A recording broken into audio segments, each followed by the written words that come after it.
debatendo e discutindo internamente.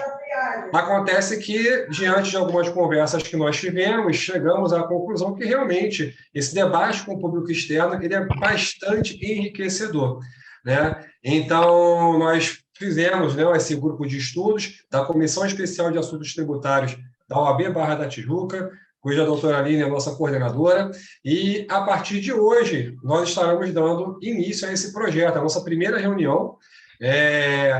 Por hora são reuniões online, né? Mas quem sabe mais para frente a gente possa fazer esses debates também na forma presencial. Então, eu gostaria mais uma vez de dar as boas-vindas a todos vocês, pedir para que vocês realmente escutem e participem no que for possível, porque eu tenho certeza que vocês vão sair daqui desse evento com muita informação importante aqui na nossa área tributária. Então, mais uma vez, muito obrigado a todos.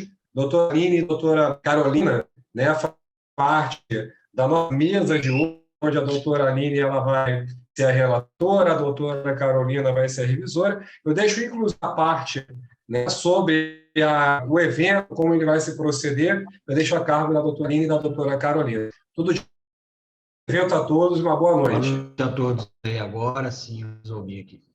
Deu certo? Está conseguindo? Certo. Deu certo. Que bom. Bom, pessoal, então, assim, acho que é importante para a gente conversar, né? O que é a ideia de um grupo de estudos, caso eventualmente alguém não tenha participado ainda, né? Diferente de palestra. Então, a ideia é a gente trocar ideias mesmo, né? Então, o que eu fiz foi selecionar um tema de estudo, né? Que daí eu comecei com a Carolina, com a doutora Carolina, por uns 15 minutinhos só, eu falar amplamente o assunto, qual é a discussão, como é que funciona a discussão no STJ, como é que tem sido a jurisprudência hoje. A doutora Carolina entra com revisora, que a ideia do revisor não é ninguém, um grupo de apoio de advogados, isso, né, quando a gente fazia esse grupo no Sul, tem pessoas que são meus amigos até hoje, tem pessoas que são meus parceiros de trabalho até hoje. Acho importantíssimo, inclusive, a gente deixar a câmera ligada para a gente se conhecer. Espero que a gente consiga fazer encontros presenciais assim que possível, né? Então, assim, quer interromper, pode interromper, vamos falar, vamos nos manifestar. A ideia é debater. Ou, Aline, eu acho que, né, pode usar mais esse argumento, mais aquele. Os 4 temas que a gente selecionou para esse ano são todos temas rentáveis, não é rentáveis a palavra, né? Mas temas atinentes à advocacia, vendáveis para os nossos clientes, né? Porque, afinal, principalmente a OAB da Barra, nós temos mais representantes da iniciativa privada do que da iniciativa pública, né? Estou fazendo essa ressalva, porque um amigo que é PGFN, ele disse, mas eu também pago a OAB. Eu disse, não, tudo bem. Então, assim, a gente buscou esse tema e é interessante ter os dois lados, mas se teve essa busca de temas, para a gente realmente conseguir criar teses, ter ideias tributárias todos juntos. Então, essa é a ideia, é para ser legal, é para ser descontraída, é para ser leve, né? E não é palestra. Então, quem quiser interromper, abre o microfone e fala, que daí a gente para e debate. Que é que nem quando a gente faz pós-graduação, a doutora Carolina é prof de pós também, eu também sou prof de pós, né? Quando a gente estava online, ali no auge da pandemia, eu dizia, gente, não adianta vocês pagarem uma fortuna para ir numa pós, cara, se ninguém abre a boca, porque não é o grande negócio, é o network, coisa. Então, assim, vamos conversar, né? Estamos todos juntos aqui, a ideia é a gente crescer junto. Eu fiz um materialzinho, deixa eu fazer, eu acho que aqui no Zoom eu tenho como fazer o upload dele, né? Deixa eu ver como é que eu faço. Eu uso o Meet normalmente, né? A doutora Carolina que tá me dando as orientações aqui. Deixa eu ver como... Você quer compartilhar a tela? Pode ser tela. O que for, então, ou aí embaixo de arquivo, vou compartilhar a tela. Aí embaixo tem um verdinho. Quando você mexer na sua tela, você vai ver, aí você consegue compartilhar e você escolhe O que você quer compartilhar? Então, vamos lá que eu vou abrir. O verdinho, share screen, tá. Deixa eu abrir, então, aqui. Que eu gosto de fazer sempre um materialzinho escrito, porque eu acho que ele engrandece. É melhor ir pelo Canva, peraí. Que eu faço no Canva, daí eu consigo fazer full screen, peraí. Deixa eu abrir aqui.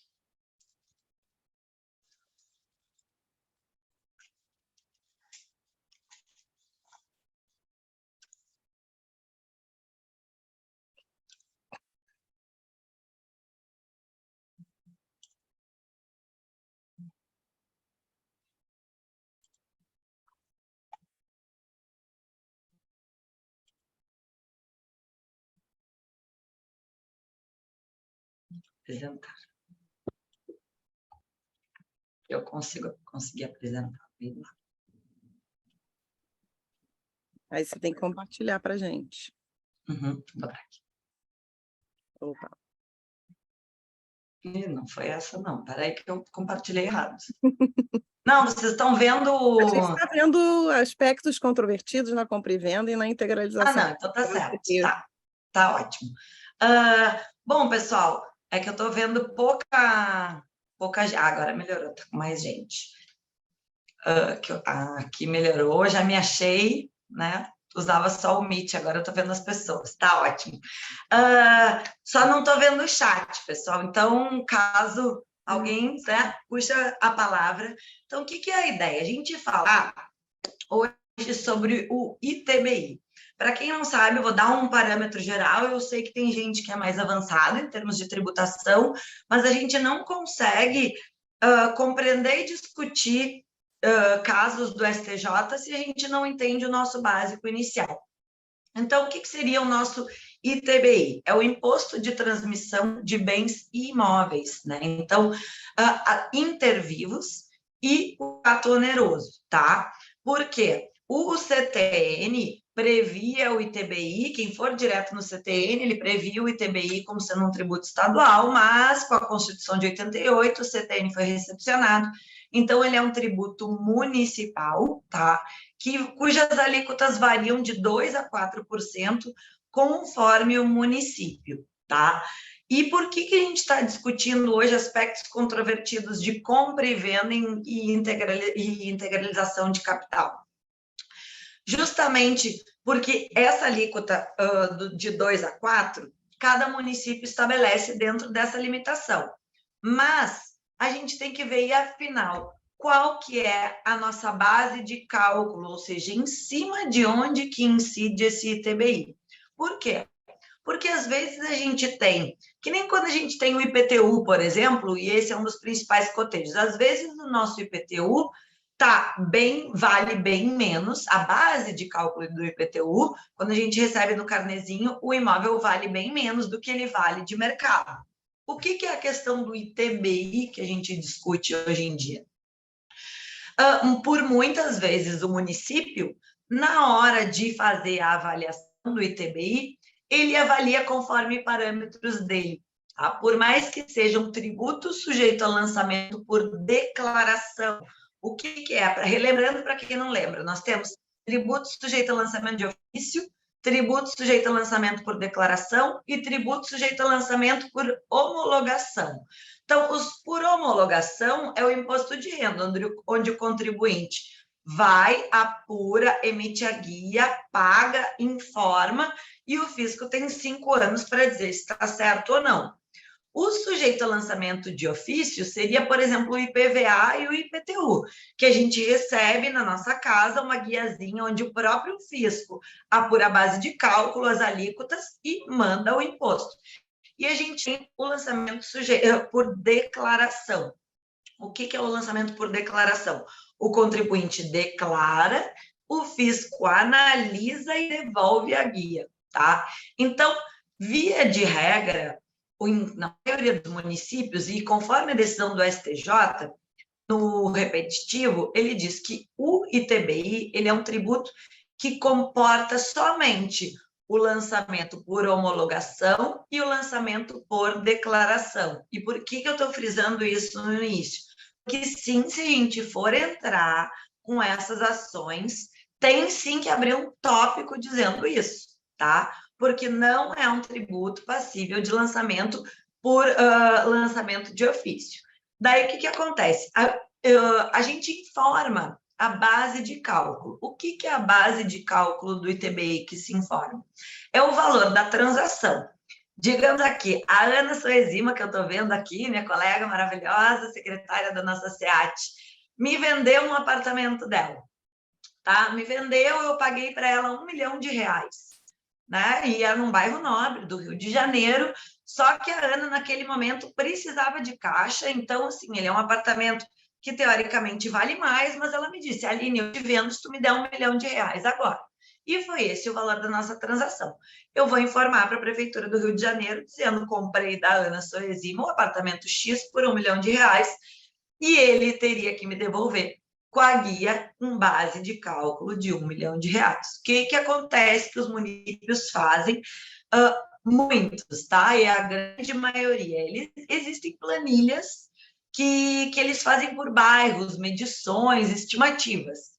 E por muitas vezes eles dizem, não, está muito barato. Esse apartamento que a Aline está comprando da Ana, ele deve valer no mínimo R$1 milhão.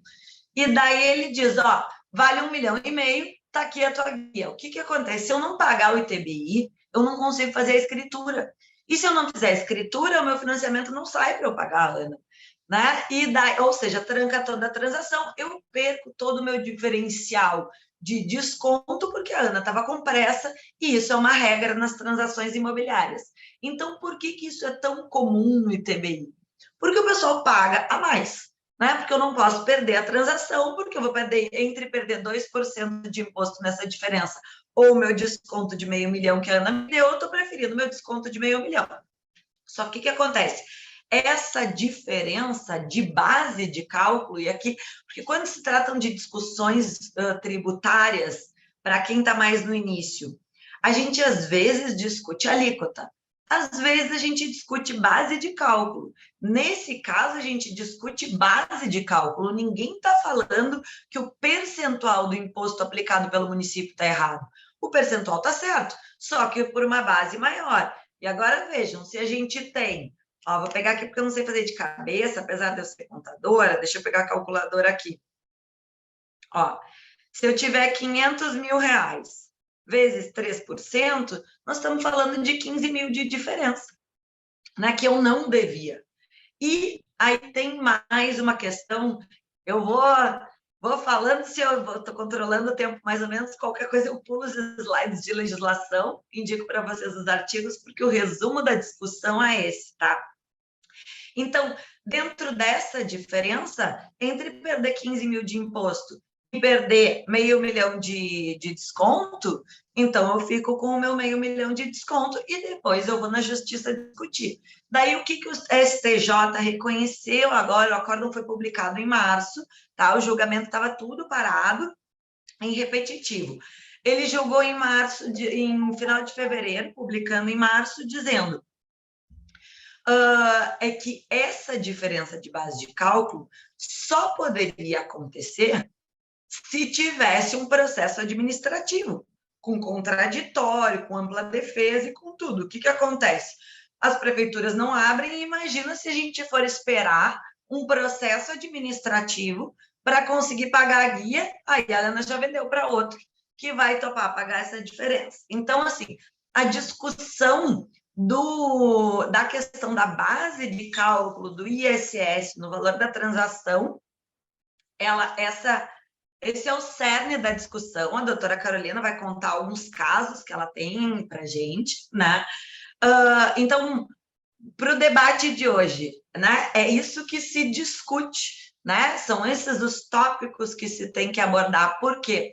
Porque quando se trata de tributo sujeito a lançamento por declaração, o artigo 148 do CTN ele só permite excepcionar o que foi declarado através da instauração de um processo administrativo específico. Uma vez que ele não foi instaurado, logo se tinha que aceitar a declaração do contribuinte, tá? Temos muita jurisprudência favorável nesse sentido, só que a ação tem que ser bem instruída. Então, cuidado, né? Tem que juntar o processo administrativo, tem que justificar por que foi esse valor, né? Fazer indícios de prova material. Por isso se trata aqui de uma ação declaratória de inexistência de débito. Por que a gente não pode mandado de segurança? Alguém sabe me dizer?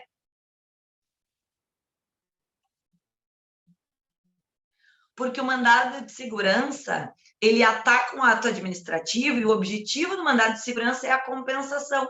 E nós vamos compensar com o quê? Né?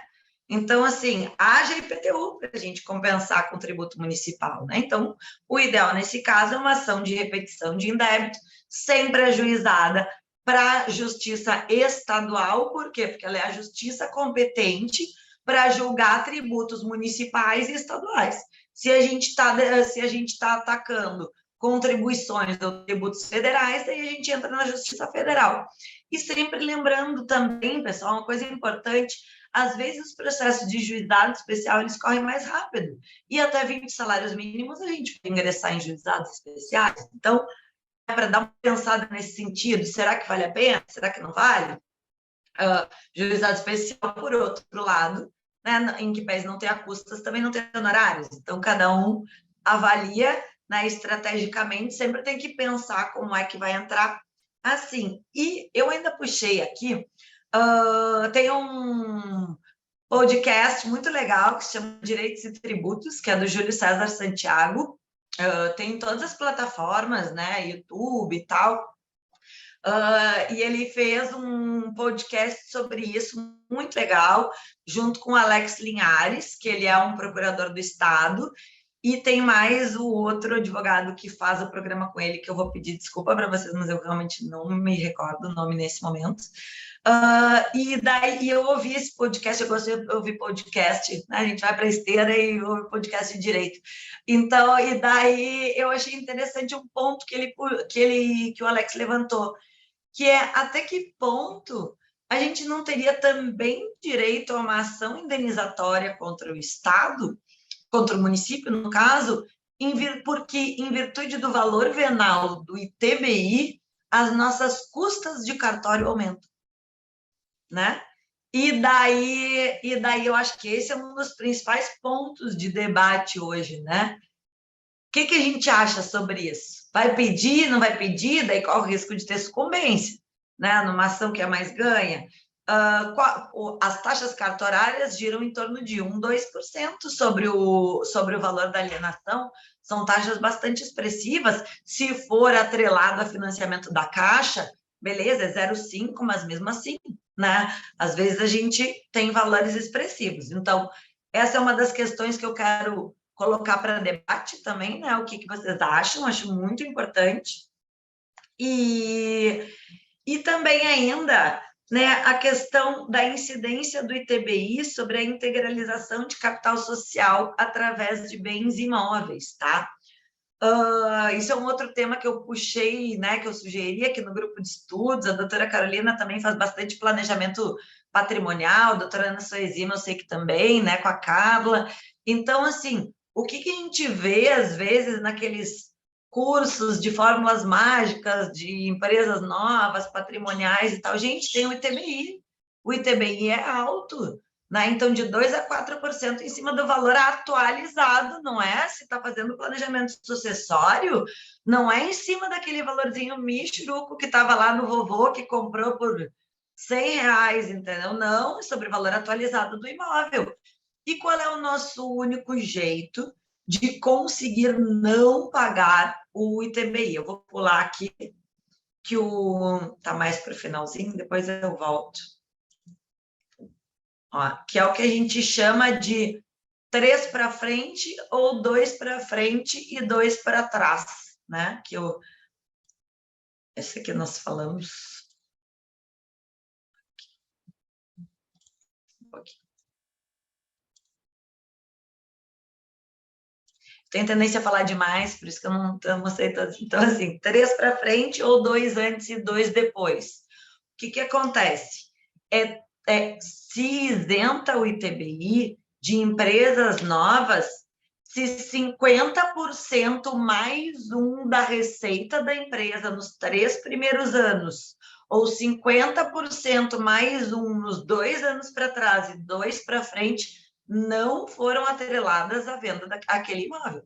Porque se é uma patrimonial para receber aluguel, não está isento do ITBI.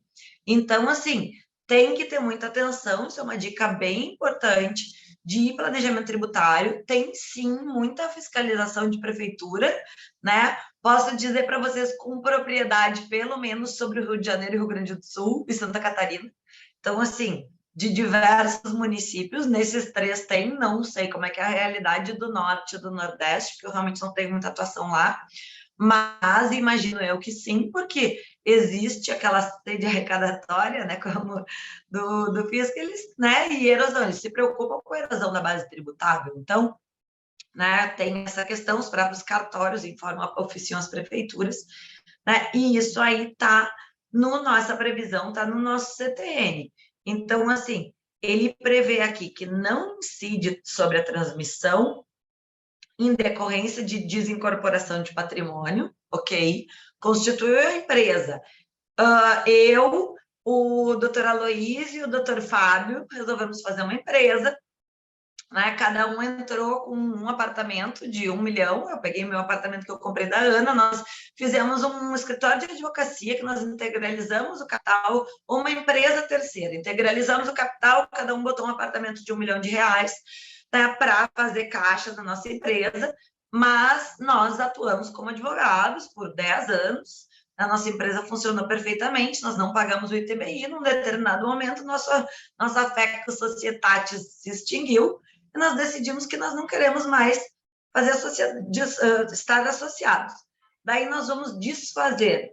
Quando nós vamos desfazer, aquele era o patrimônio da sociedade, pode ser que a gente já tinha vendido para um terceiro, para outro, comprou outro maior, dividiu, não importa, né? Ou então, na hora de desfazer, eu vou ficar com o apartamento do doutor Fábio, o doutor Luiz vai ficar com o que era meu, né? E assim, desde que tenha a mesma quantidade de capital social para cada um, não existe a incidência do ITBI. Por quê? Porque ela é uma dissolução de sociedade, né?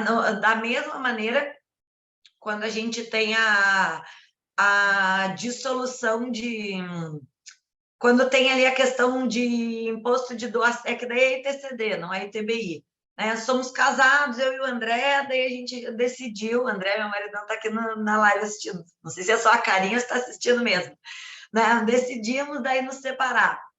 Bom, daí dessa separação, como é dissolução de unidade conjugal, daí vai os bens divididos para cada um. Se nós tivermos diferença de eu ficar com mais patrimônio do que ele, daí sim existe um pagamento de imposto de doação.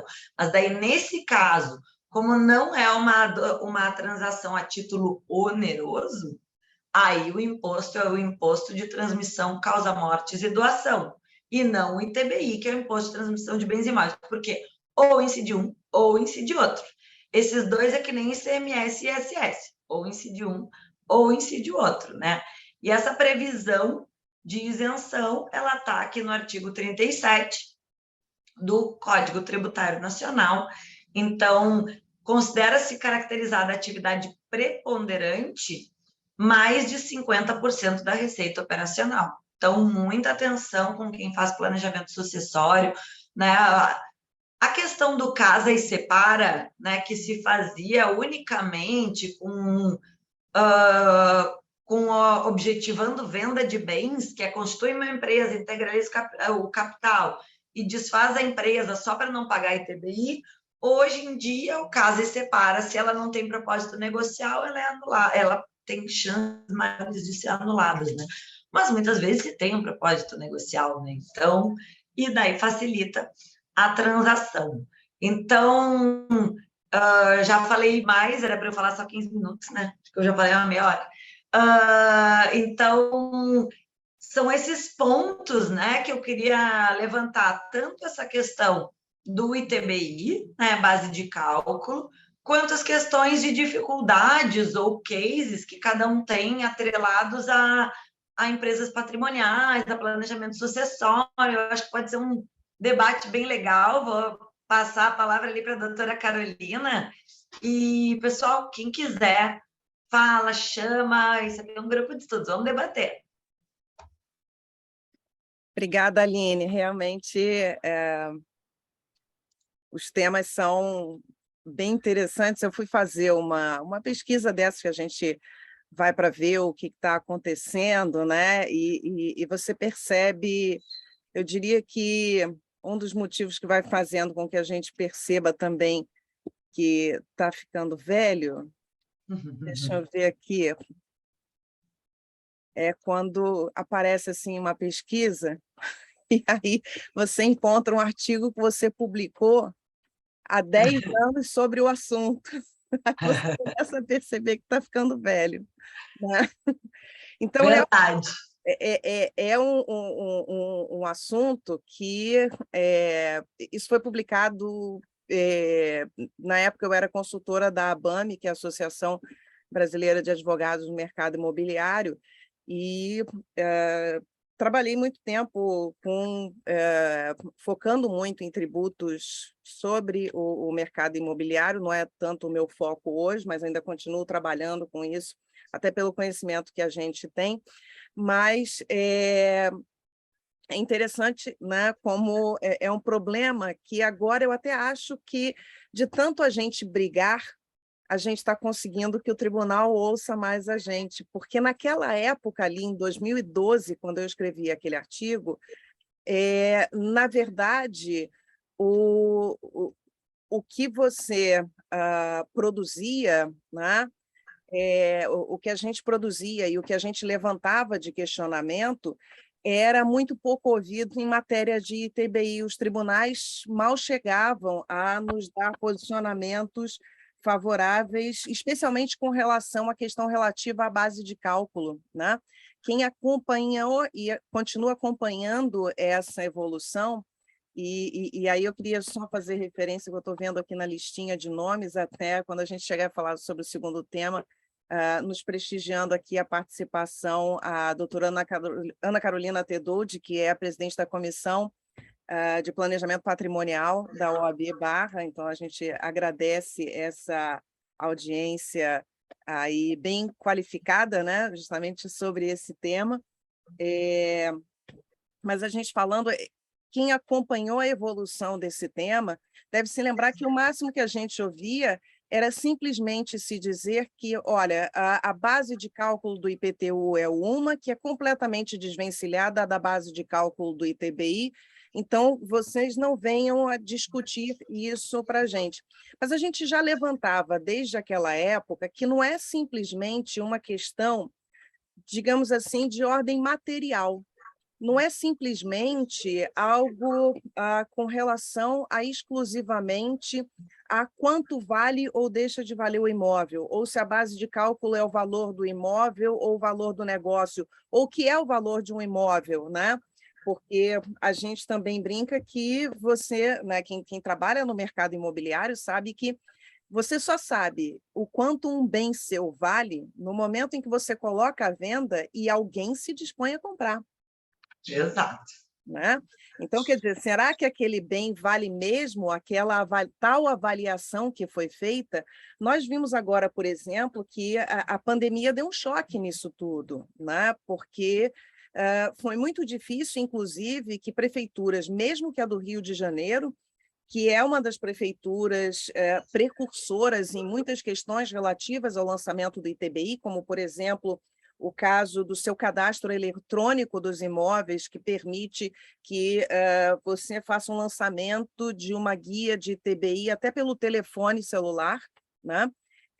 Então, quer dizer, esse tipo de coisa que a gente, até quando está fazendo planejamento patrimonial, ou mesmo assessorando um inventário ou a compra e venda de um bem, ou a doação de um patrimônio, a gente sabe que uma coisa é se você tem o imóvel no Rio de Janeiro e se você tem fora do Rio de Janeiro, porque já entram burocracias relativas ao próprio lançamento do ITBI. Né? No Rio não tem burocracia, saiu do Rio, a gente já começa a ter nos municípios que não têm esse padrão hoje em dia, né?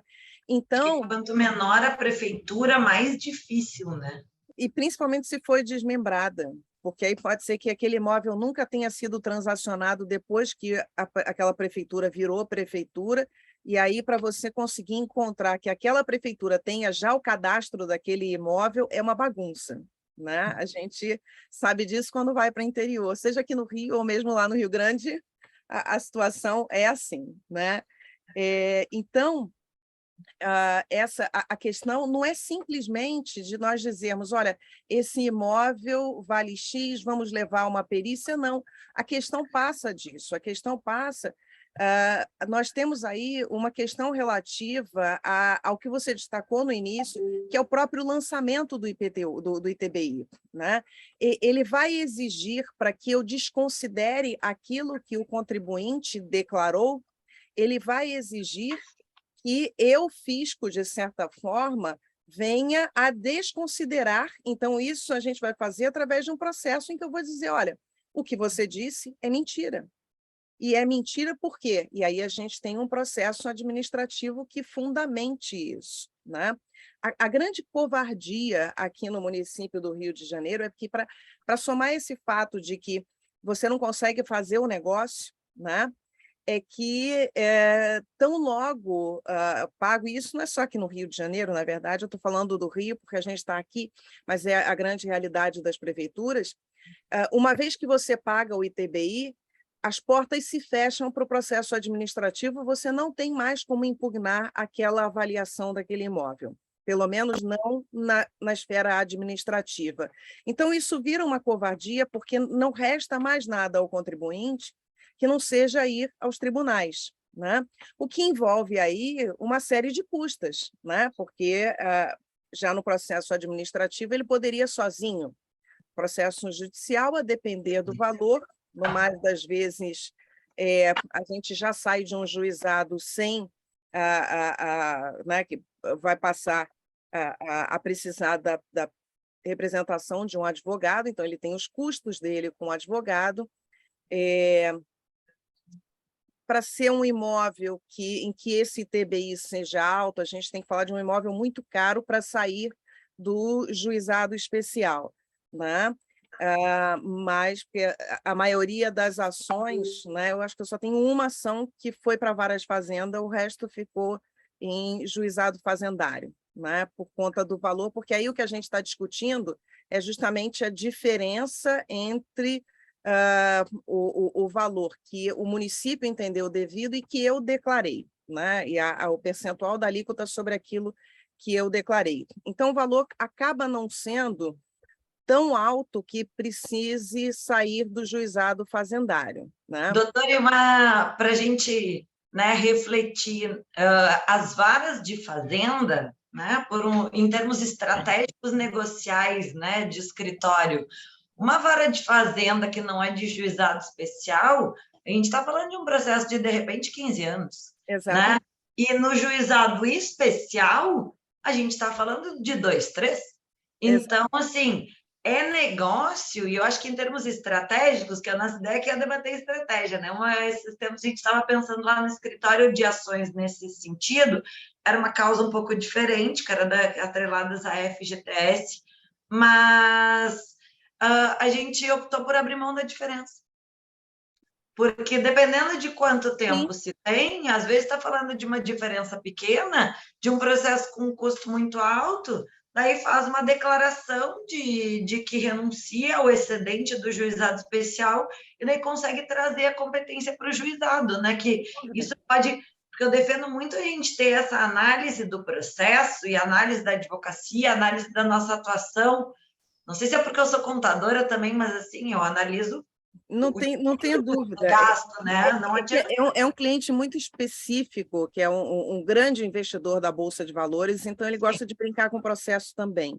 Sim, que daí para ele é juro caro, que é juro do governo, que também tem gente que gosta, para quem não sabe, a Selic é a melhor aplicação.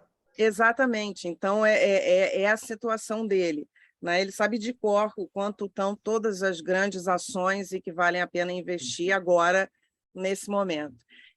Então tem essa questão, mas realmente, em se tratando de uma diferença que não justifique, né, realmente esperar por todo esse tempo é algo que vale a pena. O doutor Roberto, só que ele botou aqui no chat, doutor Roberto, estamos ansiosos pela sua câmera, ele botou aqui que a limitação é no momento da propositura, e os juros e a correção podem superar, né? Então, é um ponto estratégico para si. Sem dúvida. E só para trazer uma colocação também, doutora Aline, doutora Carolina, tem outro detalhe, assim, que além disso tudo, né, fazer parte de toda uma estratégia de planejamento tributário da empresa, né, levando em conta os custos e os benefícios de uma ação judicial, por exemplo, numa vara de fazenda pública, né, você tem que ver o quanto se pode ganhar, o quanto se pode perder, o tempo que se gasta, e essa é uma questão relevantíssima, porque, por exemplo, eu quando estagiava já há muitos anos atrás nas varas de fazenda pública, isso eu estou falando lá pelos idos de 2002, ou seja, eu estou falando aí de basicamente 20 anos, havia processos da época das lojas brasileiras lá,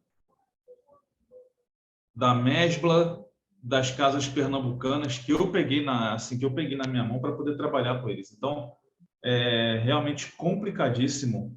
Na minha época lá, havia um acervo de algo em torno de 100 mil processos, 25 mil processos era só em um setor. Inviável então, de ser rápido, né? Não tem como. É inviável, não há a menor condição. E sem contar que ainda tem as questões processuais também, que, a depender do caso, por exemplo, tem os prazos em que o Estado pode ter para falar em dobro, então em quádruplo. Às vezes tem a situação em que a Procuradoria-Geral do Estado tem que falar. Às vezes o próprio MP também tem que atuar no processo. Então, assim, tem toda uma série de problemas que os processos nas várias fazenda pública ocasionam, que realmente precisam ser levados em conta quando se fala de ação dessa natureza. A menos que realmente nós estejamos tratando de valores estratosféricos, né? Aí, realmente, valores dos quais o cliente não pode abrir mão. Ou estratégia, né? Que é o que a doutora Carolina falou. O cliente dela é investidor, ele não está precisando desse dinheiro, ele quer juro caro. Sim. Ele quer juro alto. Juro alto, né? Que se tem direito, porque o juro da Selic é maravilhoso. Né? Então, para a gente conseguir uma Selic, claro, quando deu assim os 2% há uns 2 anos atrás, foi a primeira vez que foi ruim, porque o resto era sempre maravilhoso. E já voltou a ser bom de novo. Né? Sim. Então depende muito da estratégia da estratégia financeira da empresa. Então, para assim, quem recebe, peça para quem está pagando, né? Sim. Exato. Isso aí tem que ser muito bem sopesado, porque isso pode levar a empresa tanto a uma vitória que realmente vai colocá-la num cenário financeiro maravilhoso, ou então pode levar a empresa também, a depender do cliente, também à falência. Sim. Então, isso tudo tem que ser muito bem conversado. Na verdade, a gente está falando de uma discussão, como ela falou, de 3% sobre um negócio jurídico, né? Por mais que a gente pense também na evolução dessa importância, muito raramente a gente está falando de importâncias estratosféricas, também é mais um motivo pelo qual é muito difícil que você tenha que a gente esteja falando aí de um super ultra mercado para advogados. Esse é um mercado que eu vou confessar que essas ações até que eu tenho são justamente porque eu sou advogada desse cliente, que é um grande cliente em outras ações, né? Então, a gente acaba fazendo por uma questão mais de gentileza por ele, como, por exemplo, eventualmente, um cliente que nos seja um cliente grande, um cliente numa advocacia de partido, por exemplo, você acaba até colocando essas pequenas ações, porque não são grandes ações, né? No mais das vezes, a gente está falando em ações em que realmente a disputa vai acontecer em juizados fazendários, né? Pelo menos se a gente falar, o grande número de negócios imobiliários que ocorre todos os dias, né? Que ocorrem todos os dias. Então, por conta disso, o que nesse aspecto a gente está falando ou de uma advocacia que interessa para você prestar essa assessoria complementar para um cliente seu, ou também o que eu diria que eu acho interessante para aqueles profissionais que têm interesse em ingressar no mercado imobiliário ou ingressar no mercado tributário, porque uma questão também que muita gente reclama é da dificuldade, às vezes, de você começar uma advocacia em uma ou outra área, né?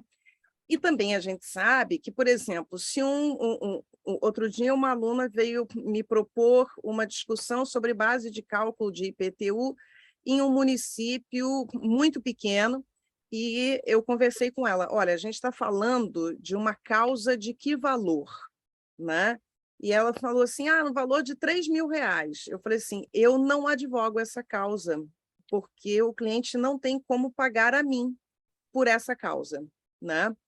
E isso é normal, é razoável, assim como nós temos colegas que não vão pegar causas que eu ou a doutora Aline venhamos a pegar, né? Isso tudo depende muito, né? Nós temos colegas que pegam causas só de 15 milhões, né?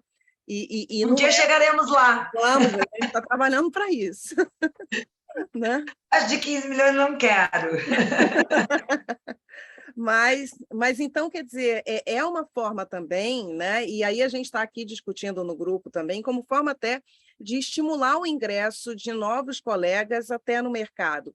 E essa é uma forma estratégica de você conseguir ingressar no mercado, começar a trabalhar essas ações que vão te dar know-how, vão te dar conhecimento de como ajuizar uma ação, de como tramitam as questões, por exemplo, num juizado fazendário, como é atuar contra a fazenda pública. Essa experiência, por exemplo, que o Roberto teve de estágio, que já deu a ele certamente uma experiência, né, posterior para depois poder ingressar no mercado contra a fazenda pública, né, de direito público.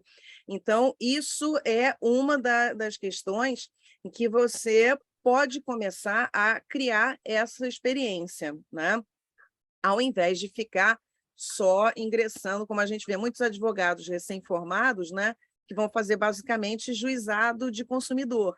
Então, tem essas causas também, que até como são causas que hoje hoje os tribunais estão nos ouvindo, e aí, por experiência, eu posso dizer, no último ano, eu não perdi nenhum desses processos, né? No último ano em que a gente estava discutindo, fazendo tudo direitinho, a gente tem vencido esses processos. Então, é um processo que vai te dar, inclusive, vai criar, inclusive, uma relação boa tua com esse cliente, que passa a ser o seu maior cartão de visita, porque aqui quem já tem mais uma experiência começa a desenvolver mais. A Daniele colocou aí, é uma boa parceria, sim, com advogados do mercado imobiliário, que são advogados que também você pode trabalhar junto, desenvolvendo essa expertise na área de tributação e trabalhando com eles para que eles consigam, inclusive, prestar um serviço mais completo. Né? E a gente vê muito, assim, desde na OAB, né? Que a doutora Carolina, eu, a doutora Ana, nós já estamos há bastante tempo ali atuando, a gente vê o pessoal mais iniciante, às vezes buscando a OAB, eu sempre fui uma grande defensora de ir nos eventos da OAB, para como é que funciona, e desde o trabalho de internet, quem não me conhece na internet, eu tenho um Instagram que se chama Tributária Atual, e muita gente que pergunta, que vem, eu vejo que a grande ânsia da grande massa é, mas como? Como eu vou começar? Como eu vou entrar? Como eu vou fazer? Eu tenho medo, eu não sei se eu posso. Gente, a melhor coisa a gente chama isso de crenças limitantes, né? Então, assim, a melhor maneira de romper uma crença limitante é fazendo. Mas, lógico, não começa fazendo na de milhões, porque se fizer besteira, daí se queima no mercado, né? A melhor coisa é começar fazendo pequeno, faz uma parceria com um advogado mais experiente, faz uma parceria com um advogado de direito imobiliário, fala com um contador para uma recuperação tributária mais simples, né? E, assim, para o pessoal iniciante, a Luísa vai ter que sair, boa noite a todos, Luísa, mas, assim, uma das lições que eu tenho de negócios, eu acho que muita gente que procura o grupo e a ordem né, o como fazer. Gente, negócio só é bom quando é bom para as duas partes. Eu aprendi há muito tempo atrás com um senhorzinho que me ensinou a fazer negócios. Ele era um empresário que era cliente do meu pai, me ensinou muita coisa. E ele dizia assim, olha só, minha filha, um negócio que tu faz com uma pessoa, onde só tu ganha, tu acha que foi um negócio para ti, mas na verdade, um bom negócio, mas na verdade foi o pior negócio da tua vida, porque esse cara nunca mais vai negociar contigo. Então, tu tem que sempre deixar as pessoas sabendo que negociar com a Aline Krieger dá dinheiro. Para sempre, que ela vai, né? Então, assim, daí meu pai ainda completava dizendo assim, deixe sempre um rastro reto. Ele vai te acompanhar para o resto da vida. Então, né, faz direitinho, uma ação menor, e a gente, tanto esse encontro, né, o pessoal vai ser uma vez por mês só, tá? A ideia é 1 hora e pouco, né? Hoje a gente tem jogo do Flamengo aqui no Rio, a grande massa flamenguista, né?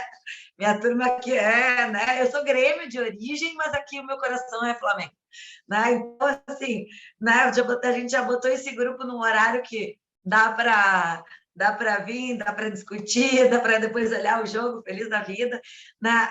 Mas então, assim, a ideia tanto desse encontro quanto dos próximos encontros, nos outros a gente vai tratar de insumos, nós vamos a ideia não é, nesse primeiro momento, entrar na alta complexidade, né, doutora Ana Carolina? Então, assim, a gente tem, lógico, quando se entra na alta complexidade, daí eu vou sugerir entrar em grupos mais específicos, onde daí se tem, e eles existem, mas daí onde se recebe, normalmente eles têm um método socrático, né, onde tu recebe um material antes e tal.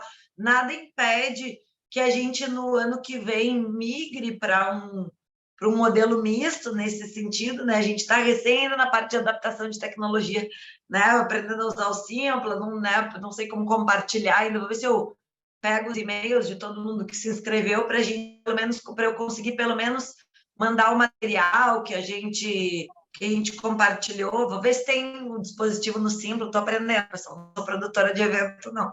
Né? Mas, então, eu acho que a gente, né, se conseguir fomentar a ideia, se conseguir plantar uma sementinha, se conseguir mostrar, sim, você pode empreender no tributário. Se você não está feliz no seu emprego, você pode sair, abrir seu escritório, você pode ter uma ação paralela, né? Você pode aumentar a sua gama, às vezes é pouco, mas é melhor do que nada. Então, né?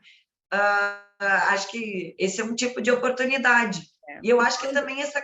Oi, diga. Eu só ia concluir falando da segunda questão, só para a gente não... Desculpa, claro.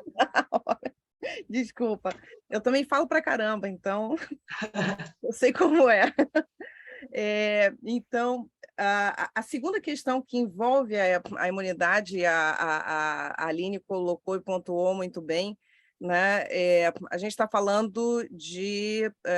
a gente chama de imunidade, porque aí eu compartilhando com vocês essa questão relativa a incidir, né, a não incidir, ela está prevista na Constituição, lá no artigo 156, parágrafo 2º, que diz que não incidem, né, sobre os bens e direitos incorporados ao patrimônio de pessoa jurídica, o ITBI, em realização de capital, e aí esse é o ponto, né, falando da patrimonial, né, do planejamento patrimonial, ressalvados os casos em que a atividade preponderante for compra e venda desses bens e direitos, locação de bens imóveis ou arrendamento mercantil, né? Então, é uma previsão que o objetivo que você tem é justamente fugir dessas hipóteses.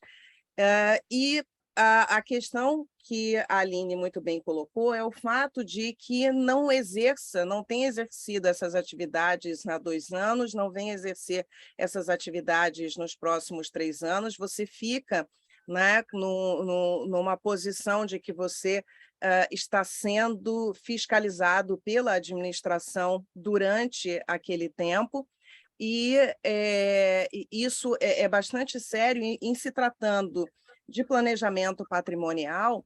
O que eu chamo bastante atenção para os colegas que estão tratando é que, muitas vezes, o cliente que você está buscando, que você quer até prospectar para prestar esse tipo de serviço, é o cliente que tem muitos imóveis, né? Em que realmente vai ser um bom negócio para ele fazer esse planejamento. E aí você esbarra nesse problema, que é o fato de que, muitas vezes, se ele tem vários imóveis, o que estão fazendo esses vários imóveis, né? Ele tem esses vários imóveis simplesmente ali desocupados, né, só gerando despesa para ele. O normal é que esses imóveis estejam alugados. E aí você, então, está com o problema de que vai incidir ITBI. E como é que se resolve esse problema? Normalmente, a solução mais simples que a gente vê no mercado é através da constituição de uma outra empresa. E você vai deixar aquela empresa que tem os bens, né, praticamente paralisada, sem desenvolver sem desenvolver, não é nem formalmente, sem desenvolver na prática uma atividade. E uma segunda empresa vai ser responsável pela locação desses imóveis. E ela faz essa locação em nome próprio, porque nada impede que você seja locadora de um imóvel que não é seu. Você pode ter esse direito, isso pode ser cedido, esse uso. E aí essa empresa é quem vai realizar essa locação. É um pouco mais trabalhoso, né? Hoje foi até eu acho que foi hoje, né, doutora Ana Carolina, salvo engano, mas essa semana que conclui a mentoria de planejamento patrimonial, que foi uma experiência muito produtiva e muito elogiada lá na nossa seccional, em que a doutora Ana Carolina trabalhou certamente algumas dessas questões, que são questões mais complicadinhas também, numa situação em que você tem esse primeiro problema, digamos assim. E aí, eu vou fazer o planejamento, não vai incidir o ITD, ou melhor dizendo, vai incidir o ITD, né? Mas vai incidir o ITD menor, a gente consegue baixar um pouquinho o valor do ITD, mas vai incidir o ITBI. E aí a doutora Aline lembrou muito bem, né? Vai incidir o ITBI não por aquele valorzinho velhinho, né, do bem, mas pelo valor de hoje. Nesse caso, principalmente porque você não tem como valorar essa operação, né? Então, a Fazenda ela faz incidir esse ITBI pelo valor mesmo, porque ela vai ter aí um processo em que ela vai dizer, olha, o fato ocorreu. Você está me dizendo que o fato gerador não ocorreu, mas eu estou vendo que não é caso de imunidade, então a transmissão sobre a qual incide o ITBI ocorreu. Então, é uma situação bem criativa, né, que o mercado que trabalha com planejamento patrimonial vai tentando buscar soluções, né?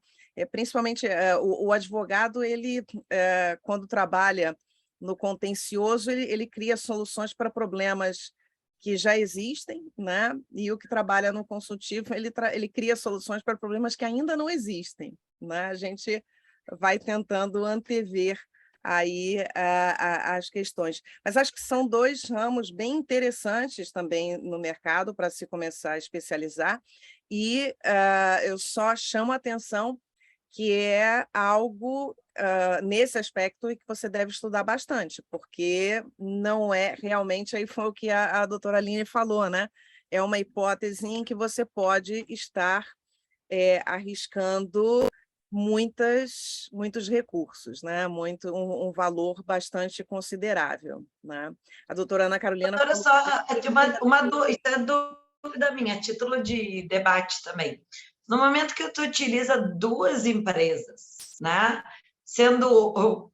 Esse não seria uma finalidade única, exclusivamente para se evadir do imposto? Não se estaria dentro de um planejamento dessa forma, onde tu pega uma terceira empresa, única exclusivamente, para gerir os bens daquela primeira, sem ela ter a titularidade dos bens, para alocar em nome de terceiro. Talvez isso tenha algum risco, não? Olha, a gente até pode dizer que tem algum risco, né? Riscos, principalmente contra a fazenda, pode sempre existir. Mas o fato é que, assim, a criação de uma empresa, isso não é uma coisa que nunca existiu, né? Então, o fato de você ter alguém realizando contratos de locação, isso não é algo que a gente diga assim, é fantasioso ou não há hipótese, é uma estratégia, né? E é uma estratégia hoje que é um exemplo. Outro exemplo é que você coloque, por exemplo, uma das pessoas, um dos sócios, realizando a locação em nome próprio, como era feito antes, né? O que também é possível, por exemplo, ou uma pessoa que tenha o usufruto das cotas, que aí também ele não está fazendo nada de forma ilegal, né? Ele está usufruindo, realizando o contrato de locação em nome próprio. Então, você pode ou criar uma outra empresa, ou você pode, a pessoa que usufrui, continuar fazendo a locação no nome dela própria, como ela fazia antigamente. Entendi. Acho que a gente tem... eu sou UERJ, né? Então, assim, quem é da UERJ é um pouquinho mais fiscalista, né? Ali a gente tem uma influência forte. Eu fui aluna do Sérgio André Rocha, que é... Então, assim, ele debate muito em questões de planejamento tributário, né? E daí Marciano Ana Carolina ainda deu uma terceira opção, que é complicada e você precisa ter uma pessoa, né, alguma outra receita da pessoa jurídica para alcançar 50% do faturamento. Também nem sempre você consegue isso, porque também vai exigir que você tenha, às vezes, pessoas que realizem negócios. Eu tenho, por exemplo, uma cliente que ela é uma velhinha que ela é aposentada do Banco do Brasil, não faz nada. Filha única, herdou um monte de imóveis da mãe, e aí é um caso que seria o caso das casas pernambucanas daquela senhora, né? A gente até orientou que ela fizesse, porque é um problema desse, ela só tem primos, ela não tem irmãos e não tem filhos. E ela quer deixar tudo para a empregada que cuidou da mãe dela com Alzheimer e que cuida dela hoje, né? A mãe dela morreu com praticamente 100 anos de idade e ela está lá já com seus 80 e tantos, né? E ela quer deixar para essa empregada. E aí ela chegou para a gente justamente com isso, mas como é que ela vai pagar o inventário, né? Essa pessoa, por exemplo, não tem como fazer os 50%. Então, no caso dela, como ela é muito tradicionalzinha, o que a gente está fazendo é fazer os contratos de locação, manter o nome dela, né? E simplesmente ir adiantando para essa empregada através do financiamento. Gravadas com usufruto. É. Não, entendi. Né? Eu acho que o debate ele é válido, né? Porque que a doutora Ana Carolina ali, de Told, também falou essa questão dos 50% mais um, realmente, né? Porque o prazo, né, para a gente, já que está falando dessa questão de TBI, o prazo é 3 quando a empresa nova, mas quando a empresa velha, é 2 para trás, 2 para frente. E é muito comum em quem tem mais bens ou ter uma empresa que funcionou por um tempo, não funcionou, mas não baixou o CNPJ e tal. Então, assim, daí já os 2 para trás já tem isento. E daí pega num ano, bota um imóvel, daí espera passar 2 anos, daí bota outro imóvel, espera passar 2 anos. Né? Isso aí exige um lapso temporal maior. Né? E o que eu acho só muito importante a gente sempre destacar, que quando faço o planejamento estratégico patrimonial, às vezes o pessoal faz com um único objetivo de fugir do inventário. Pois é. Mas, cuidado, se os herdeiros brigarem, vai dar um problema grande. né? Então, assim, tem que ter a atenção de que, para se ter uma patrimonial, quando se tem diversos herdeiros necessários, tem-se que ter instrumentos garantindo quem vai ser o gestor dessa empresa. E o contrato tem que ser muito bem feito, dizendo como é a votação do gestor. Então, eu conheço casos que deu um problema gigantesco, né, pensando só nisso. E a outra questão, que ela é contábil, mas ela é muito importante, muita gente desconsidera. Não existe depreciação na pessoa física, e na pessoa física, toda vez que faz uma obra de benfeitoria necessária, a gente tem direito a aumentar o valor do imóvel no imposto de renda. Isso não acontece na pessoa jurídica, e existe a depreciação legal de 10% do imóvel ao ano, né? E se o imóvel não consta como estoque de uma empresa cujo objetivo principal é a venda de imóveis, a tributação é de 24%. Então, assim, porque é a contribuição social e imposto de renda. Então, assim, o que aparece às vezes de cliente lá no escritório dizendo, não, porque eu quero. Tem gente que diz que fez curso no Google, que fez isso, fez aquilo. Eu digo, gente, pelo amor de Deus, vamos sentar e vamos planilhar, né? Quais imóveis tu quer vender? Quais imóveis tu não quer vender? Ah, esse eu não sei. Ou se tu não sabe, então deixa fora dessa empresa agora. Né? Se o objetivo é baixar a tributação, não, esse imóvel não sei se é bom, então se não sabe é bom, deixa na pessoa física. Vamos botar na jurídica. Ele tem que ficar na pessoa jurídica no mínimo X anos para valer a pena se tu quiser vender, porque ele deprecia 10% ao ano. E daí, no momento que ele deprecia 1 milhão, 10% ao ano são 100 mil. Em 10 anos, aquele imóvel está na tua contabilidade com o valor zero. Aí é 25% sobre tudo. Se ele tivesse lá na tua pessoa física e ele é de menos de 5 milhões, ia tributar só em 15% sobre a diferença, ainda botando todas as reformas. Então, assim, quando a gente vai fazer empresas patrimoniais, fazer planejamento sucessório, fazer planejamento patrimonial, é muito importante que se perceba. A gente está falando aqui hoje de ITBI, mas não adianta olhar para o ITBI, que é um dos impostos mais baratinhos, e não olhar para o imposto de renda, para a contribuição social, que o imposto de renda é 15, mais um adicional de 10, contribuição social de 9, incidente, porque lucro, mas é do lucro presumido. Não entra na base presumida, não. Só com a solução COSIT número 7 do ano passado, ou retrasado, agora não me lembro, aí foi permitido que a empresa realoque os bens dentro do balanço, tire do ativo imobilizado, porque tu só loca o que está no ativo imobilizado. Se tiver no teu estoque, não é receita de locação, não. Então, assim, daí tu revê o balanço, recoloca os bens, tira ele do ativo imobilizado, bota para o estoque, aí bota o objetivo social para estoque, aí consegue entrar essa venda na base presumida. Quem não entendeu o que eu estou falando, por favor, entre no curso de contabilidade para advogado do fim do mês aqui, que vai haver uma nova vaga. A Ana já fez o curso, isso eu explico, né, Ana? Então, assim, tem que entender da tributação, porque sempre tendo em mente, ITBI é baratinho, né? Imposto de renda e contribuição social entra dando chute no rim do cliente. Então, não, assim, e a pessoa paga 2, outra coisa paga 25.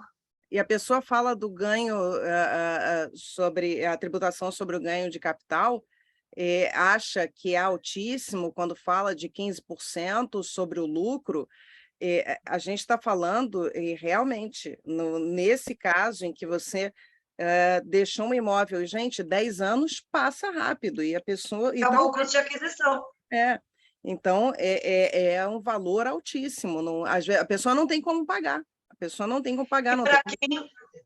E para quem entende um pouco mais de contabilidade, pode me dizer assim, mas isso é goodwill. Eu reavaliei os meus ativos, porque agora o IFRS me permite reavaliar os seus ativos. Joia, permite na hora de vender a tua empresa, mas isso não tem nada a ver com a tributação. Então, assim, uma coisa é a contabilidade para os investidores que daí sim, tu contrata um perito, né? O teu contador vai botar como nota explicativa, vai botar ágio com goodwill, mesmo que tu esteja lá no lucro real, isso vai para o LALUR, que é o livro de apuração do lucro real, ou seja, tá ali valendo mais, bacanão, mas eu tive que, na minha base, não é isso não, tem ajuste de imposto de renda. Então, essa questão patrimonial, às vezes parece fácil, mas tem uma série de outros impostos envolvendo isso, né? Então, né? E daí a alocação, incide ou não incide ISS, que nem é o nosso tema, né? Mas assim, né? Incide ou não incide PIS/COFINS? Né? Tem gente que diz que não incide PIS/COFINS, mas tem município que quer cobrar. Daí agora o fisco está querendo cobrar PIS/COFINS, que diz que se entra na base presumida, bom, se entra, daí tem PIS/COFINS, não entra na presumida e o ISS, né? Muitas prefeituras aceitam que não se recolha o ISS sobre locação de bens imóveis, mas tem umas que podem ser que vão em cima. Então, né, acho muito importante. Aqui, ó, o Dr. Miller. Carolina, tu tá conseguindo gravar? Ele tá perguntando se vai ficar gravado o nosso Olha, grupinho. diz que sim. Diz que sim. Porque o meu computador, eu acho que eu tô precisando de alta memória, mas não permitiu. Acho que eu baixei coisa demais. A gente só vai depender depois. A SEAT tem canal no YouTube, não tem? Eu acho que nós temos a comissão. Tem, né? Aí a gente vai ver depois com o doutor Latifi para subir a gravação desse nosso grupo de estudo. Né? Mas eu acho que a gente está chegando ao finzinho, não é? Pessoal, e as nossas participações, do pessoal que está participando aqui, alguma colocação? Raquel?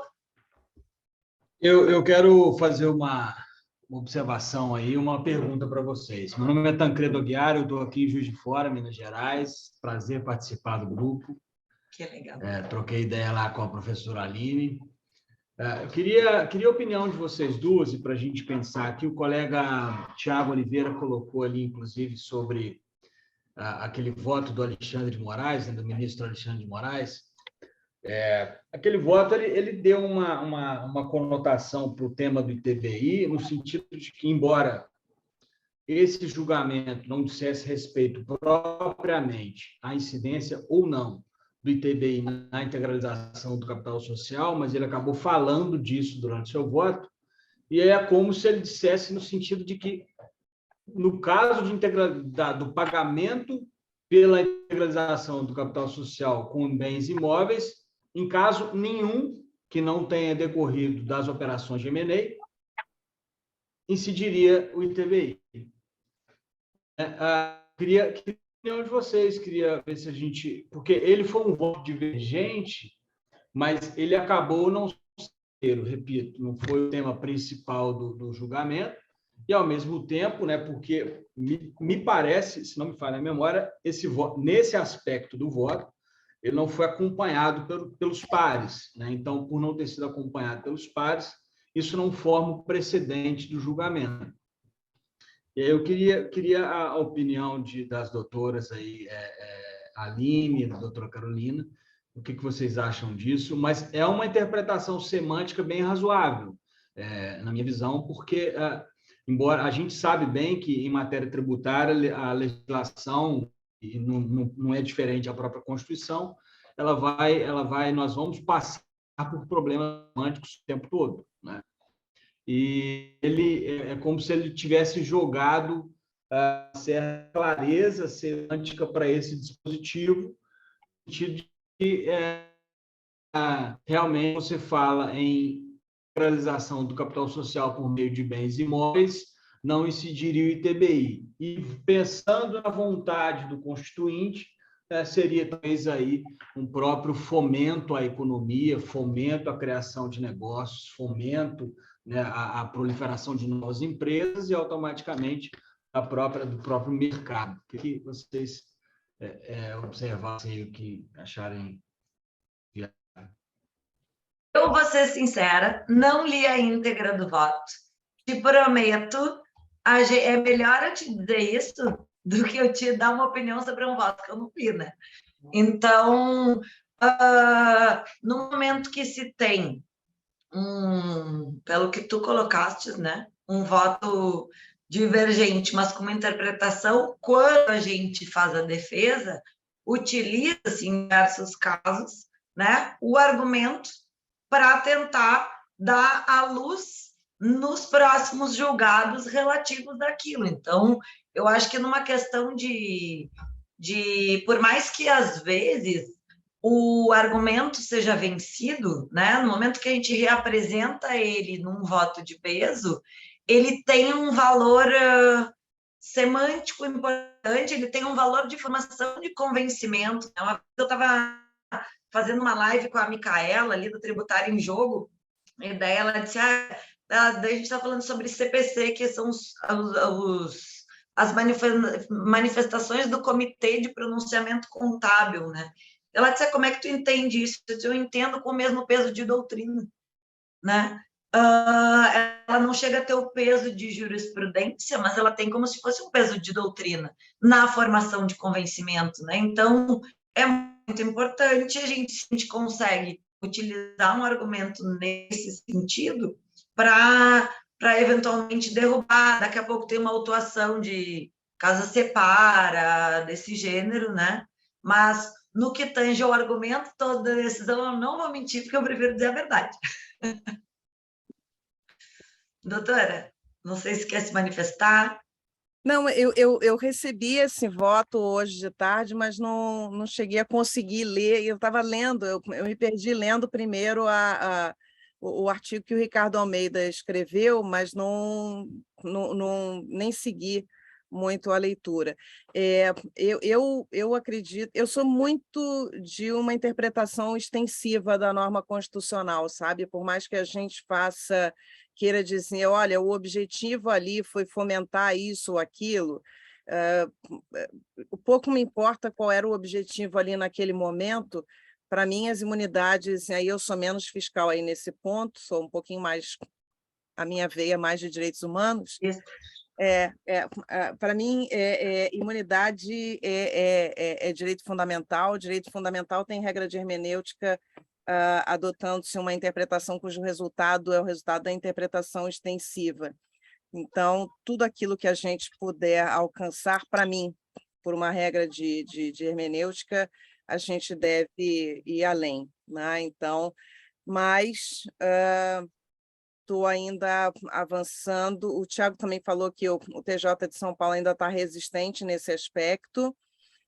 Sim, eu ouvi falar de uns colegas em São Paulo que estão resistentes. O que eu tenho visto na prática, o que aqui está muito mais flexível, é o juizado fazendário, né, aqui do nosso TJ. Tá? Apesar de muitas vezes a gente ver decisões que são reiteradas aqui. Infelizmente, né, dizer, computador é uma desgraça, né? Então, sentença B. Quando vem aquela sentença B, eu olho e penso, de novo. Então tudo igual, né? Aí a gente faz a apelação B. Lá no Sul tem um juiz que eu sempre caio com ele. Daí sempre cai, já vem no corpo do andamento, sentença B. Aqui, ó, a doutora Carolina Tedoldi colocou aqui que vários tribunais estão decidindo nesse sentido da nova tese que surgiu do voto do ministro Alexandre. É porque ele fala, em síntese, que, em se tratando de pagamento da integralização de capital social com bens imóveis, não incide TBI. O resumo nesse aspecto é que eu concordo com ele. Ele é um constitucionalista, sentido, né? Não, exato. Restrição não existe ponto, na Constituição, legislação infraconstitucional não poderia restringir. Exato. Nesse sentido, seria uma ampliação da base de cálculo constitucionalmente prevista, imagino eu, alguma coisa nesse sentido. E se a gente for pensar também, aí até numa discussão que eu tenho tido aqui, por hora ainda muito teórica, mas que provavelmente vai chegar no contencioso, no sentido de que quando o ente tributante, Estado ou município, eles querem, de algum modo, estabelecer conceitos afetos ao direito comercial, né, ao direito societário. E a própria Constituição está claro lá no artigo 22 que isso cabe à União legislar sobre, né? Então, quer dizer, a discussão nesse aspecto aqui é uma discussão em Minas, envolvendo a forma de calcular as cotas societárias no caso da doação. Né? Então, o Estado mineiro, o Estado de Minas, ele de modo, ele adentrou no conceito patrimonial de cotas. Isso não é para a lei estadual tratar. Né? Mas a gente está mapeando aqui para... E outra questão é que, a pretexto de estar regulamentando o exercício de um direito, né? Porque é isso que as prefeituras, por exemplo, é isso que o fisco diz, né? De que ele está regulamentando o exercício daquela imunidade, mas a pretexto de estarem fazendo isso, eles acabam reduzindo, né, o alcance da imunidade. E aí fica essa questão, justamente, veja, nesse dispositivo, eu não vi o voto do Alexandre de Moraes, então posso, de repente, estar até falando algo que está lá, né? Mas existem imunidades que a Constituição diz na forma da lei, ou na forma da lei complementar. Então, para essas imunidades, eu tenho a possibilidade de uma lei que venha dar a ela seu corpo. Nesse caso, a Constituição não fala nada. Ela não tem a palavra lei nesse dispositivo. A doutora Ana Carolina Tedouti disse que sobre o voto, que é a integralização dos bens imóveis, a imunidade é incondicionada, segundo o voto. Exatamente. Então, seria corroborando com essa linha da doutora Carolina, né, que se não tem a previsão de condicionar, de uma restrição a um direito, né? Então, esse direito constitucionalmente previsto, ele faz, às vezes, de uma imunidade. Ele nem adentra no aspecto da preponderância de receita. Até porque teoricamente, a preponderância de receita, como é interpretado até hoje, é oriunda do CTN, recepcionada pela Constituição. Quando prevista no CTN, ela, inclusive, fala de um tributo estadual. Então, né, de um outro ente, tipo, teríamos um sujeito ativo da obrigação tributária diferente. Né? Quando a gente desmembra a análise, então, assim, até que ponto, então, se poderia recepcionar dessa forma a regulamentação, fazendo as vezes de lei complementar, se quando a própria lei complementar estabelece um sujeito ativo diverso? Exato. Então, é bem interessante. Eu achei que esse ponto realmente a gente caminha bem. Agora, uma coisa, até citando um mineiro, né? Eu muitas vezes li e sempre curti desde a faculdade, apesar de não ser um dos nomes favoritos na faculdade. Na época não tinha ainda o curso dele, né? O professor Sacha Calmon. O professor Sacha Calmon, para mim, é um daqueles que fala algumas coisas que alguns vão dizer assim, esse cara é louco falando disso e tal, e daqui a uns 10 anos o STF vai dizer o que ele está dizendo, né? Então, eu acho que nesse aspecto aí, tipo, baixou um Sacha Calmon no Alexandre de Moraes, né? E falou. E foi o primeiro a puxar naquele livrinho branco dele, o sistema a exclusão da tese da base de cálculo. Exato. O patinho feio das teses, né? Ninguém acreditava. Te entrava só por entrar, mas achava que nunca ia. É isso aí. Né? É aquele cara que vai dizer um negócio que hoje todo mundo chama de maluco, amanhã o pessoal diz que é decisão definitiva da Suprema Corte. É verdade. Muito bom. Obrigado. Pessoal, mais alguém, isso aí é o mais rico do grupo de estudos, né? Já veio uma outra decisão que a gente não conhecia tanto, né? Tinha ficado sabendo, mas não tinha parado para ler, e daí agora se obriga, porque ficou curiosa, né? Não, mas eu quero ver, afinal, o que ele escreveu. Então, eu acho que, assim, o grande... Não sou tão fã de palestra, porque às vezes me dá sono. Eu acho que o negócio é a gente conversar, é a gente trocar, é a gente debater, né? Tem mercado para todo mundo, eu sou totalmente contra a retenção de conhecimento, então... gente, alguém mais quer fazer mais alguma colocação? Doutor Tancredo, muito obrigada, né, pela colocação, agradeço imensamente. Alguém mais tem alguma outra colocação? Ficou com alguma dúvida, quer falar?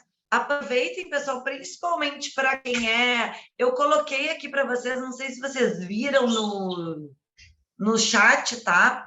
Nós já temos as datas estabelecidas dos próximos encontros. Então, assim, dia 13 de setembro vai ser PIS e COFINS. Daí a gente vai ver das teses da inclusão do IES, da base de cálculo do PIS e da COFINS, e PIS e COFINS próprias bases. Então, assim, TRF3 decide de um jeito, TRF4 decide de outro jeito, TRF1, cada um decide do jeito que bem entende, né?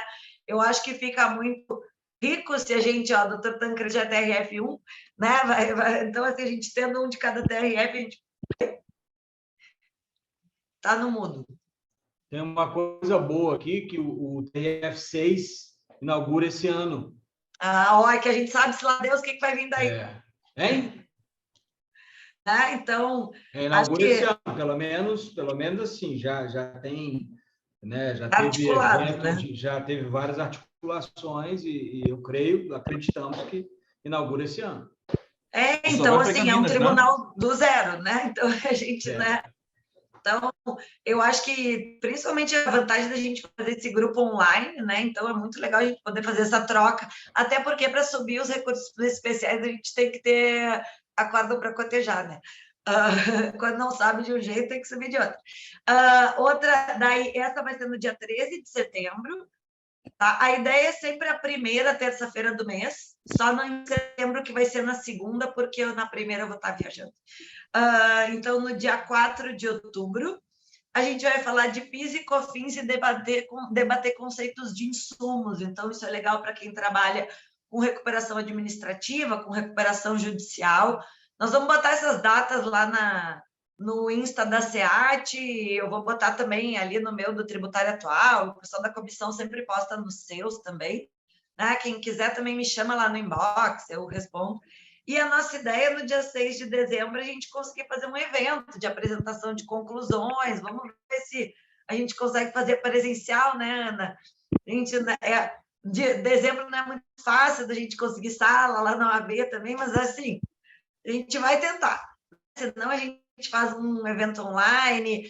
A nossa ideia é daqui a pouco fazer uma publicação oriunda do grupo de estudos. Não precisa ser só do pessoal membro da comissão. A ideia é quem quiser escrever, a gente fazer um compilado utilizando a OAB como meio de publicação, que seja uma publicação eletrônica. Daí a gente vê o jeito que a gente achar melhor, né?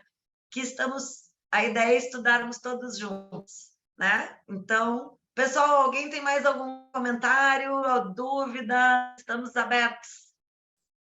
Na verdade, doutora Aline, eu tenho uma dúvida assim, só uma questão do doutor Tancredo. O TRF6 vai abranger só Minas Gerais, correto? Doutor, eu creio que sim, pelo que a gente tem acompanhado, sim, porque o volume de processos de Minas é muito grande. E é, inclusive, responsável por boa parte do congestionamento do TRF1. Não sei se não é Minas e Espírito Santo. Eu não tenho certeza. Eu acho que é Minas e Espírito Santo. Não, porque daí o TRF, o resto vai ficar só lá para cima. Não, a estrutura do TRF2 não vai ser mexida, não, doutora. É só Minas mesmo. Então é só Minas. Acho que é só Minas mesmo, só Minas. Só uma pergunta: as inscrições para participar do grupo vão ser feitas sempre pelo Simpla daquela forma, né? Tá colocado no chat. Foi o jeito que a gente encontrou a doutora Carolina ali que conseguiu, porque a OAB não tem essa questão de um aplicativo pago, e para ter reuniões de mais gente, né? Para a gente conseguir fazer sem custo, o Simpla nos cobra. A OAB teria que ter vários canais disponíveis nesses aplicativos. Fica caro para a ordem. Agora mesmo, nesse momento, eu sei que o nosso presidente estava numa outra reunião, o doutor Marcos Soares estava numa outra reunião.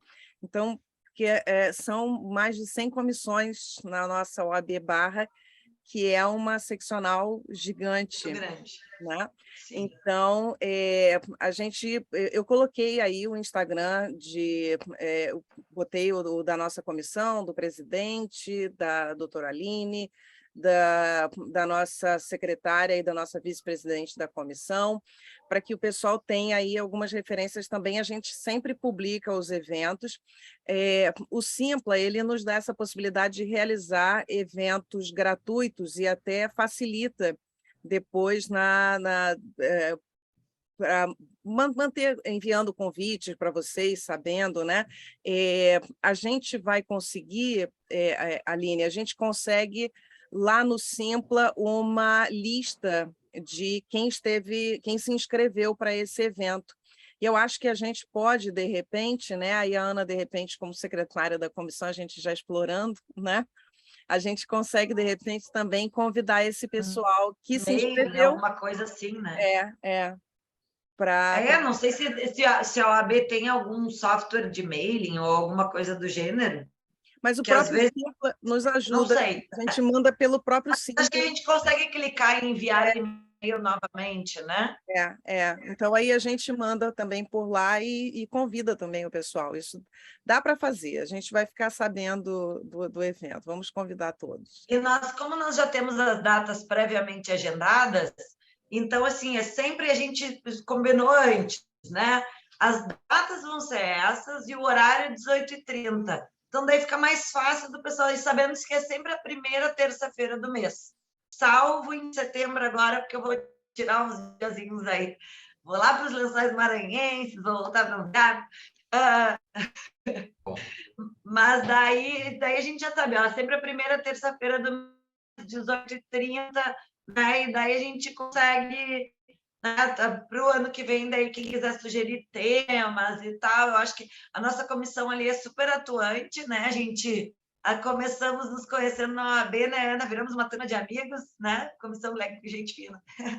E a ideia é a gente ter uma advocacia leve, colaborativa, né? E conseguir produzir e se ajudar. Então, quem não conseguir, quem não souber as datas, manda para qualquer um de nós inbox ali no Instagram. O meu e-mail, eu até botei ali, quem quiser também, vou botar aqui meu e-mail. Acho que o que vem pelo Simpla é meu e-mail pessoal, se precisar do e-mail profissional. Esse aí, eu não sei se aparece o meu quando o Simpla manda, que era um cadastro antigo que eu já tinha na plataforma. Então, pessoal, acho que é isso. Alguém mais tem alguma colocação, dúvida, quer falar alguma coisa? Oi, tudo bom? Tudo. Bom, sobre o assunto, acho que a gente debateu muito e o que a gente quer é isso, não esgotou, né? Sim. O assunto está aí para a gente ter mais oportunidade, debater mais e, como as nossas queridas palestrantes colocaram, ficar abrindo portas, né? Para a gente estudar mais e ir um pouquinho mais a fundo nos assuntos. Eu queria agradecer aqui como a secretária, estive um pouco ausente esse mês, porque não estava no Brasil, coitada da Aline, trabalhou aí muito, mas queria agradecer as duas, né? A Aline, a doutora Carolina, em nome da comissão, tá? Foi excelente, eu acho que começamos super com o pé direito, e a tendência é a gente ter aí mais gente com a gente, discutir mais. E, se Deus quiser, a gente vai conseguir fazer o nosso evento presencial, para a gente se conhecer melhor, inclusive já convidando esse pessoal que está fora do Rio, né? Para vir aqui, dar uma passadinha no Pão de Açúcar. Mas é perto, por Mas é logo ali. Juiz de Fora, gente. Juiz de Fora é quase Rio de Janeiro. Muito perto. Exato. É muito perto. Ok, é só isso. Boa noite a todos, muito obrigada pela participação. Boa noite a todos, abraço, pessoal. Um grande prazer. E na próxima, vou pedir para todo mundo abrir a câmera, hein? Boa noite. Prazer, a gente se conhece. Grande abraço. Boa noite a todos. Boa noite. Boa noite, pessoal. Obrigada pela presença, a gente fica muito feliz. Doutora Aline. Valeu. Oi.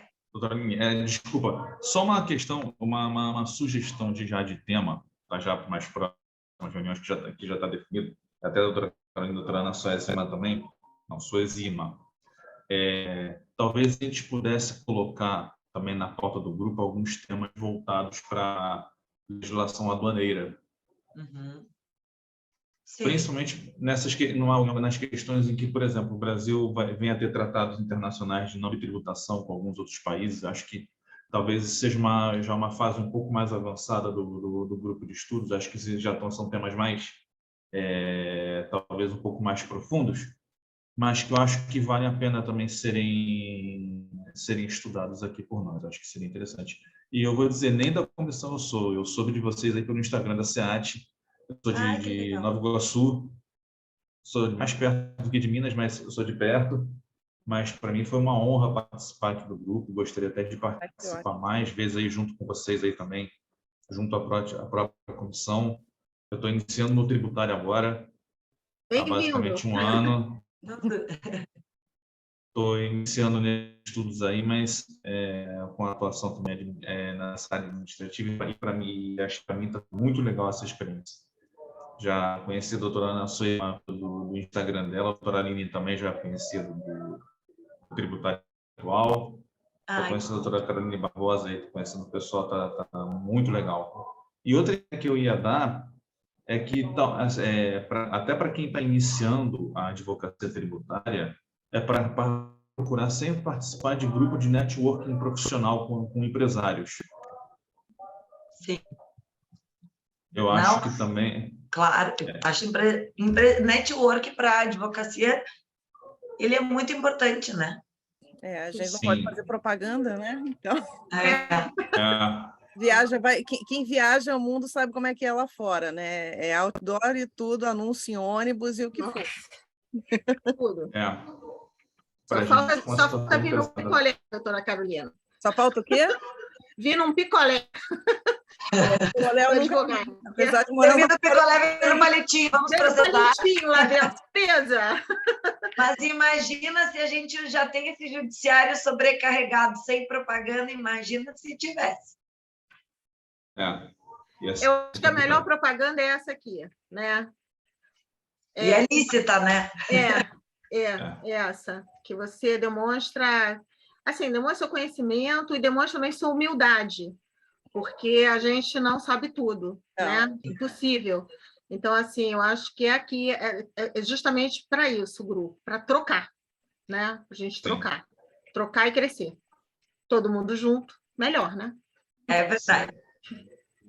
Mas, doutora Aloísio, muito obrigada, tá anotada já a tua sugestão, porque a gente pegou agora para esse ano, como tá mais, né, porque o grupo de estudos lá de Porto Alegre durou uns 5 anos. Ele só parou porque, num determinado momento, não tinha mais tempo nem de respirar. Daí se eu não me engano, eu passei o bastão. Acho que ele não parou, não. Ele continuou, porque ele era treinado ao AB Jovem, só eu que não participei mais. Eu comecei ele, mas não continuei. Então, assim, eu acho que ele existe até hoje. Então, assim, o pessoal começa a participar de grupo de estudos e vê, eu perdi, que na verdade ganhei 1h30 ali, e daí me atualizei, olhei rápido, coisa, né? Daí não tem por que não, uma vez por mês, 1h30, né? E daí a gente começa a fazer as trocas nesses encontros, a gente consegue fazer um network legal, né? Fazer parceria, né? Fomentar a advocacia, usar a ordem, né? Já que a gente paga a OAB, né? Não é baratinho, então vamos usar a ordem, que ela está trabalhando a serviço de nós, né? A gente tem esse trabalho todo voluntário aqui, justamente para a melhoria do ensino jurídico no país e ir conversando. E esse nosso grupo começou até a Aline, que já vinha falando disso até, mas a gente tem até no WhatsApp da comissão, não é? Temas que surgem ali e discussões realmente pesadas, né? Pesadas que eu digo tecnicamente pesadas, não pessoalmente de forma nenhuma, mas os temas ali, muitos surgiram daquilo ali também, né? O próprio tema do ITBI é um tema que nós passamos alguns momentos debatendo e discutindo ali nesse grupo. Então, realmente, são essas questões que a gente percebe que estão vibrantes e que vale a pena a gente sentar junto e discutir e ouvir até gente que não está dentro do grupo também, né? Então, essa troca é, sem dúvida alguma, a troca mais fundamental que a gente tem. Para vocês, eu acho sempre grupo de estudo e grupo de pesquisa, mesmo os ligados às instituições, universitárias são... Eu pertenço, por exemplo, a um grupo de pesquisa da Unirio. Nós funcionamos agora em amicus curiae no Madim. Então, fomos convidados por uma das partes, por conta de uma pesquisa que o grupo está fazendo, para funcionar como amicus curiae. Então, são coisas assim que você realmente vai vendo que a sua advocacia pode crescer, né? Pode se desenvolver de forma que, o que a doutora Aline também falou aqui, né? Sozinhos a gente não ia conseguir fazer. Uma vez, eu almoçando com a Aline, ela falou um negócio que eu não esqueci, que ela virou e falou assim, olha, eu prefiro dividir, como é que foi? 10% de 1 milhão. Eu prefiro ganhar 10% de 1.000 do que 100% de zero.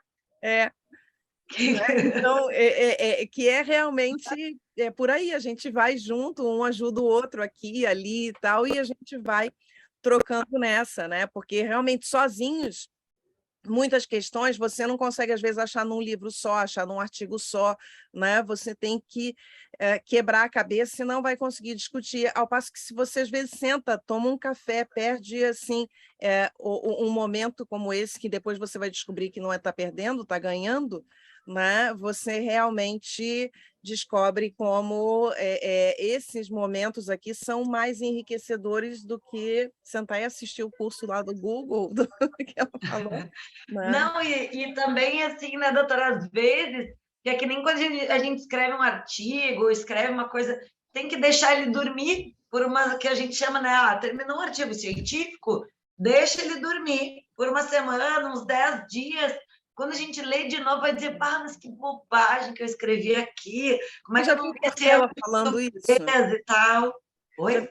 Já viu Cortella falando isso? Que ele tem um colega lá da USP, que ele não diz o nome, mas que os dois ficam numa disputa eterna, e que aí um publica um artigo e vira e fala assim, você viu o artigo que eu publiquei? Vi. Muito ruim, você não falou disso. Aí o outro vai assim, não, mas não tinha que falar. Aí vira as costas, putz, eu não falei disso e tal, não sei o quê, vai lá, pesquisa, negócio, feito um desesperado e tal. Então aí ele fala assim, o dia que esse cara se aposentar, acabou minha carreira, porque eu não vou crescer mais. Porque enquanto ele está ali criticando o meu trabalho, enquanto a gente está trocando, a gente está ganhando, um está crescendo. Então é isso. Esse exemplo, ele serve muito, me faz lembrar, eu gosto muito de Fórmula 1, né? E, assim, quem acompanhou a Fórmula 1 na década de 90 ouviu falar do Senna e do Prost, né? Uhum. Então, o que acontece? Existia essa rivalidade entre os dois, mas era em que um usava o outro como alvo para sempre melhorar. Isso aí depois o narrador Galvão Bueno sempre falou isso, né? Aí tem uma história assim, que quando o Prost saiu da Fórmula 1, o Senna, no dia que aconteceu o acidente, né, lá na Itália, ele falou pro Prost assim, pô, cara, eu preciso de você aqui. Porque quando perdeu o Prost, um perdeu a referência. Né? Não, eu acho que a crítica com respeito, ela é sempre válida. Né? Com certeza. É que a gente cresce e se desafia, né? Que nem a gente falou, eu e a doutora Carolina falamos no início, quero chegar em só pegar a causa de 15 milhões. Infelizmente, ainda não é a minha realidade. Mas tomara que eu pensei que fosse. Infelizmente não é, doutor, mas um dia, quem sabe, né? Eu sempre digo o seguinte, e é muito bom, por exemplo, quando a gente chega numa condição de pegar, por exemplo, um cliente estrangeiro. Claro. Por isso que eu falei do estudo das questões de comércio exterior. Uhum. Porque, vamos imaginar, ganhar em euros e gastar em reais. Exato. Gastar em euro também, mas... E ainda tem mais uma questão, né? Se o cliente é do exterior, a gente é isento de PIS e COFINS. Paga menos imposto, né? Então, essa questão de tributação internacional, eu respondo muita consulta nesse sentido. Desde pessoa física, que é a orientação de expatriado, que é um mercado que existe, sim, até a pessoa jurídica. Mas o expatriado é muita gente. Eu sou oriunda do Rio Grande do Sul. Então, a indústria coreiro-calçadista acabou, em virtude de incentivo fiscal da China, ali a diferença de custo de produção. Então, assim, muita gente que eu conheço se mudou para a China. Muita gente mesmo. Eu dou muita orientação de expatriado. A Gerdau manda muita gente para fora também, que a Gerdau é de lá, a Souza Cruz é de lá, manda muita gente para fora também. Então, assim, vira um monte de executivo expatriado e eles têm bens, eles querem mandar dinheiro, eles vão, eles voltam, eles moram de um lado. Eu já trabalhei muito com jogador de futebol, que daí um dia está aqui, outro dia está na China, outro dia está no México, outro dia está não sei o quê. E isso são questões de tributação internacional. Então, né, é uma questão que a gente pode também... Eu não consideraria tópico avançado, mas ele já sai do básico, né? Então, acho que poderia ser, de repente, por ano que vem, puxar esses tópicos assim, porque daí o pessoal, pelo menos, já sabe o que se discute, porque se a gente faz um grupo de estudo da OAB aberto, assim, daqui a pouco vem alguém muito iniciante, chega num tópico mais avançado, vai embora, porque não vai... Não vai compreender. Né? Mas vamos ver, de repente a gente desenvolve... mas acho que ano que vem dá. A gente já nivelou, a pessoa consegue, né? Grupo de estudos avançados. Os tópicos mais assim, acho justo. Grupo de estudos avançados em direito tributário. Chique. Gente, só para lembrar também que dia 16/8, né, Aline, doutora Carolina, nós teremos um evento na OAB, né, agora em agosto, presencial, né? Então, assim, estão todos convidados também, a gente vai fazer a divulgação também lá no Instagram da SEAT. Vai ter transmissão online, Ana, ou não? A gente vai tentar fazer transmissão online, vamos tentar fazer. Também tem essa questão dos recursos ali da OAB, vamos ver como é que a gente vai conseguir. Se a gente não conseguir fazer a transmissão online, a gente vai gravar para deixar lá disponível. Né? Ah, que legal. Também vai ser um evento bem bacana, vamos lá comemorar nosso dia, né? Exato. Logo nessas horas eu choro por causa do gesso que está na minha perna. Mas daí na próxima a gente te espera. Quando é que tira o gesso? Eu devo estar completamente recuperado, talvez em outubro, que tem que tirar o gesso, ainda tem que fazer fisioterapia também. Mas então no evento do